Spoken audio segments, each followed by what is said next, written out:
धनंजय सिंह पुत्र राजदेव सिंह उम्र 50 वर्ष, संतोष विक्रम सिंह पुत्र प्रेम बहादुर उम्र 37 वर्ष, दोनों जिला जौनपुर।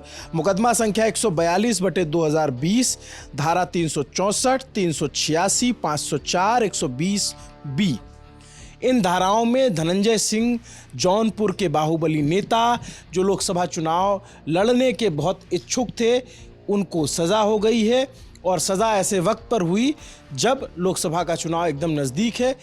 पूर्वांचल की राजनीति को समझने वाले लोग जौनपुर के बाहुबली नेता सांसद रहे धनंजय सिंह को से बखूबी परिचित है। धनंजय सिंह 2009 में बसपा से सांसद बने थे, उससे पहले ये 2 बार विधायक रह चुके थे। बाहुबली वाली छवि है और इस छवि को कैरी करते हुए जेडीयू के टिकट पर 2022 में भी विधानसभा चुनाव लड़ा मल्हनी से। वहाँ पे लकी यादव समाजवादी पार्टी ने उनको चुनाव हराया था।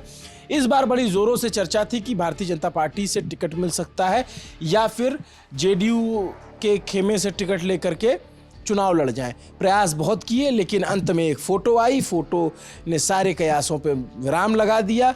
तब तक लिस्ट में नाम नहीं था, लेकिन कृपा शंकर सिंह की प्रधानमंत्री नरेंद्र मोदी के साथ तस्वीर ने ही ये साफ कर दिया था कि अब की बार जौनपुर की टिकट इनको मिलने जा रही। कांग्रेस के पूर्व नेता रहे हैं, जौनपुर से ताल्लुक़ रखते हैं, मुंबई की राजनीति करते थे, लेकिन फिर से जौनपुर का टिकट मिला। इसके बाद धनंजय सिंह ने एक ट्वीट किया, जीतेगा जौनपुर, तैयार रहिएगा। मतलब उन्होंने संकेत दिया कि टिकट मिले चाहे ना मिले, मैं तो लोकसभा लड़ूंगा।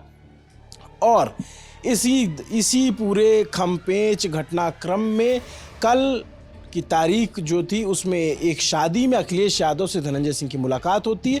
फिर ये चर्चा होने लग जाती है कि धनंजय सिंह कहीं समाजवादी पार्टी के टिकट पर चुनाव लड़ तो नहीं जाएंगे या समाजवादी पार्टी उन्हें टिकट दे सकती है। उनके समर्थकों ने ऐसा दावा किया। उन्होंने 4-5 मिनट जो है अखिलेश यादव से बात की और ऐसा बताया गया कि उन्होंने अपना दावा पेश किया और ये बात कही कि हमें क्यों टिकट मिलना चाहिए। इसको लेकर के चर्चा काफ़ी तेज़ रही। जो धनंजय सिंह के समर्थक हैं उन्होंने कहा भैया आपको लड़ जाना चाहिए। समाजवादी पार्टी के कुछ कार्यकर्ताओं ने भी कहा, कुछ ने विरोध किया कि नहीं ऐसे लोगों को टिकट नहीं देना चाहिए, इनकी अंतरात्मा जाग जाती है इन वक्त पे। इस तरीके की बात चल ही रही थी। आज जो है एक अपहरण के मामले में सज़ा सुनाई गई। धनंजय सिंह उसमें दोषी, माफ़ कीजिएगा, सज़ा नहीं सुनाई गई, दोषी पाए गए। कल सज़ा सुनाई जाएगी। तो अब लगभग तय है कि धनंजय सिंह को जेल जाना पड़ेगा और सज़ा से पहले ही पुलिस उन्हें जेल लेकर चली गई है।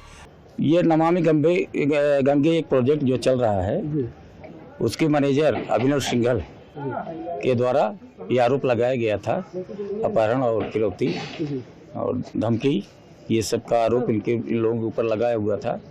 और जिसकी चार्जशीट जो है विवेचक द्वारा सबमिट की गई थी, उसका ट्रायल हुआ और ट्रायल के उपरांत सारे गवाह परीक्षित कराया गया जितने इसमें गवाह थे। और इसके बाद जो है बहस हुई। बहस के बाद आज न्यायालय ने आदेश पारित किया है और इन लोगों को दोषी सिद्ध किया गया है और जेल भेज दिए गए। हमारे साथी प्रशांत हैं जो स्टोरी पे काम कर रहे थे। प्रशांत, जो धाराएं लगाई गई हैं, पहले ये पूरा मामला क्या था वो बताइए, जिस मामले में धनंजय सिंह को सजा हुई है।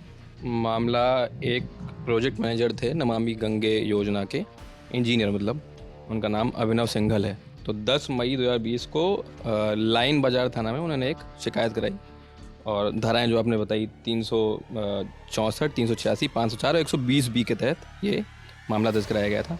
और मामला ये था कि मतलब अभिनव सिंघल के जैसे आरोप थे कि उनके 2 साथी, धनंजय सिंह के 2 साथी जो थे, उनको पकड़ के सांसद के घर ले गए, मतलब धनंजय सिंह के घर ले गए। वहाँ सांसद पिस्टल लेके उनके सामने आए और डराया धमकाया कि वो जो योजनाओं पे काम कर रहे हैं उनमें। अच्छा, यहाँ एक बात मैं क्लियर कर दूं कि वो इलाका ऐसा है कि उधर एक बार कोई सांसद बन जाता है तो उसको ताउम्र उसके समर्थक सांसद ही कहते हैं। पूर्व सांसद धनंजय सिंह के घर पे लेके आए, ठीक है। पूर्व सांसद जो थे तो उनके आरोप ये थे कि वो जिन प्रोजेक्ट्स पे काम कर रहे थे तो उन पर दबाव बनाया गया कि वो लो ग्रेड का रॉ मटेरियल यूज़ करें। मतलब वो जो पैसे की उहाई थी, तो अभिनव ने जब मना किया तो उन पर दबाव बनाया गया और रंगदारी का मामला है 10 मई 2020। हाँ, कि कोई शिकायत दर्ज कराई गई थी। तो जब उन्होंने मना किया तो उनके ऊपर रंगदारी और वो सब का दबाव बनाने लगे। उसके बाद वो शिकायत दर्ज कराई गई, जहाँ से मामला शुरू होता है। अच्छा, तो अब जब फैसला ऐसे समय में आया है जब धनंजय सिंह बड़ी मजबूती से अपनी दावेदारी पेश कर रहे थे, ये जो धाराएं इसमें कितने साल तक की सज़ा हो सकती है? मैक्सिमम 7 साल तक का प्रावधान है और वो वही वाली बात है, अगर 2 साल की मिनिमम सज़ा होती है तो चुनाव लड़ना नामुमकिन हो जाएगा धनंजय सिंह के लिए। फिलहाल जो अगले जो है 10 साल तक चुनाव नहीं लड़ पाएंगे, जो जनप्रतिनिधि कानून के तहत आता है।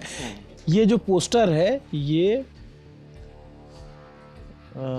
पोस्टर धनंजय सिंह ने ट्वीट किया था। साथियों तैयार रहिए, लक्ष्य बस एक, लोकसभा 73 जौनपुर। तो ये जीतेंगे जौनपुर, जीतेंगे हम, ये धनंजय सिंह ने इशारा किया था। और उसके बाद से ही बड़ी चर्चा थी कि अगर धनंजय सिंह चुनाव लड़ते हैं तो एक बड़ी दिलचस्प सीट हो जाएगी। अगर निर्दलीय भी लड़ गए तो भी बड़ी दिलचस्प होगी। पिछली बार भारतीय जनता पार्टी ये सीट हार गई थी सपा बसपा गठबंधन में। बसपा के प्रत्याशी जो थे वो ये चुनाव जीते थे। और इसके जस्ट बगल वाली जो सीट है मछली शहर, वो भी भारतीय जनता पार्टी बड़ी मुश्किल से जीती थी। वो 181 वोट के अंतर से बीजेपी वो चुनाव जीत पाई थी। तो वो एक ऐसा क्षेत्र है जहाँ पे जातिगत समीकरण ऐसे बनते हैं जहाँ बीजेपी मुश्किल में आ सकती है। और खास करके अगर धनंजय सिंह चुनाव लड़ते तो बड़ा रोचक मुकाबला देखने को मिल सकता था, चाहे निर्दलीय लड़ते चाहे समाजवादी पार्टी के टिकट पर। लेकिन ये फैसला ऐसे समय में आया है जो उनके सियासी करियर पर ग्रहण के तौर पर देखा जा रहा है। समर्थक बड़े निराश हैं और जो विरोधी हैं वो बड़े खुश हैं कि इन्होंने इस तरीके से कृत्य किया था, इस वजह से इनको जेल जाना चाहिए और जेल जाना पड़ रहा है। अगर 2 साल के ऊपर की सज़ा हो जाती है तो चुनाव नहीं लड़ पाएंगे, जनप्रतिनिधि कानून ये कहता है। कितने साल तक चुनाव नहीं लड़ पाएंगे? 10 साल। हाँ, और पहले एक और चीज़ मैं ऐड कर देता हूँ। पहले चर्चा थी कि वो जेडीयू के टिकट से चुनाव लड़ेंगे, लेकिन जब नीतीश कुमार एनडीए में शामिल हो गए तो वो भी कयास ख़त्म हो गए। उसके बाद बीजेपी ने जब कृपाशंकर सिंह को अपना कैंडिडेट बनाया तो उन्होंने सोशल मीडिया पोस्ट किया। उसके बाद कयास लगाने लगे कि सपा से खड़े हो सकते हैं। फिर आज वो कोर्ट का जो फैसला आया उसके बाद जो झटका लगा है। तो 2024 का चुनाव एकदम मुहाने पर है और जैसे जैसे चुनाव नज़दीक आता जाएगा खबरों की रफ्तार और खबरों की संख्या वैसे वैसे ही बढ़ती जाएगी। और इस खबर को भी, वैसे तो ये क्रिमिनल मामला है, लेकिन जब किसी सांसद या किसी पूर्व सांसद या जनप्रतिनिधि से जुड़ा हो तो उसकी उसे सियासत से जोड़कर देखा जाना चाहिए और लोग देख भी रहे हैं। नमस्ते, मेरा नाम अभिनव पांडे, हमारे साथी प्रशांत ने आपको जानकारी दी। कैमरे के पीछे हमारे दोस्त आलिश है। देखते रहिए दी लल्लन टॉप। शुक्रिया।